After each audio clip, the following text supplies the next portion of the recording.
ดินจัดสรรสายสวรรค์มีโซ่โครงการ7เปิดให้บริการทุกทานจับจองแล้วดินงามราคาถูก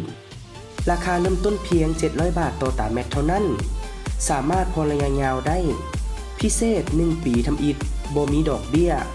มีระบบไฟฟ้าน้ำประปาสะดวกสบายครบทุกตอนดินอยู่ใกล้ตัวเมืองพิเศษอยู่ใกล้กับวิทยาคารเทคนิคการทหารอยู่กงกันข้ามกับโรงเรียนพิษสมรและเฮือนพักหลัก21ทางหอมในดินแต่ละตอนกว้าง6เมตรเข้าหอมจากทางหลวง13ใต้เพียง50เมตรเท่านั้นดินจักสันตั้งอยู่บ้านโคกศรีวิไลเมืองไซธานีนครหลวงเวียงจันทน์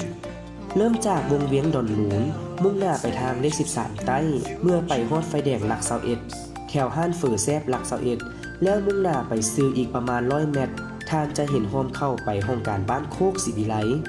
และเฮือนพักหลัก21แล้วเข้าโฮมไปประมาณ50เมตรจะเห็นโครงการดินจัดสรรแบ่งขายอยู่เบื้องขวามือเลยสนใจติดต่อสอบถามเพิ่นได้ที่เบอร์020 55 50 3182 และ 020 977 77529 ขอขอบใจ